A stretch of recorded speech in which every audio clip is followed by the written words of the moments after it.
పొద్దున్న దాకా కష్టపడితే వచ్చే కూలితోని కొంచెం బువ్వ, లేదంటే నెల మొత్తం కష్టపడి వచ్చే జీతాన్ని నెల మొత్తం సర్దుకుంటూ తినే తిండి, లేదంటే అప్పటికప్పుడు టెంపరవరీగా ఆకలేస్తుందని ఏదన్నా పని చేసుకొని ఆ పైసలతో కొనుక్కొని తినే తిండి, తిండి కోసం మనం ఇంతగానం బయట తిప్పలు పడుతుంటే బిగ్ బాస్లో ఏంటండి, ఫుడ్ ఇచ్చి పడుకోవడానికి బెడ్ ఇచ్చి మంచి ఏసీ ఇచ్చి లగ్జరీ లైఫ్ ఇచ్చి తిని వండుకొని తిని ఆటలాడండిరా బాబు అని అంటే నా గుడ్డు పోయింది, నువ్వు ఇది తింటావా, నేను అది వెయ్యను, నువ్వు ఇది తినకు. ఏంట్రా బాబు దేవుడు ఏంటో విచిత్రము. కష్టపడేటోడికేమో ముద్ద బువ్వేయడానికి వెనక్కి గుంజేసుకుంటాడు, అన్నీ ఉన్నవాడికి ఇంకా తినరా బాబు ఇంకా తినరా బాబు అని ఇస్తాడు. అసలు ఏంటయ్యా స్వామి నువ్వు, నాకైతే అర్థం కావట్లేదు.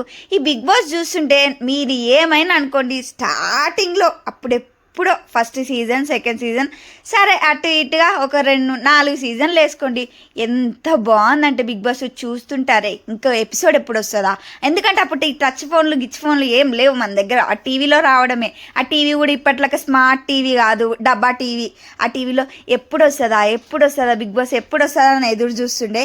ఇప్పుడు అట్ట కదా, అసలు ఎందుకురా బాబు ఈ బిగ్ బాస్ వస్తుంది అని అనిపిస్తుంది. కానీ అలా అనిపించినా వచ్చినప్పుడు చూడాలనిపిస్తుంది, ఎందుకంటే ముందు నుంచి చూస్తున్న ప్రాణం కదా, ఆగదు మరి.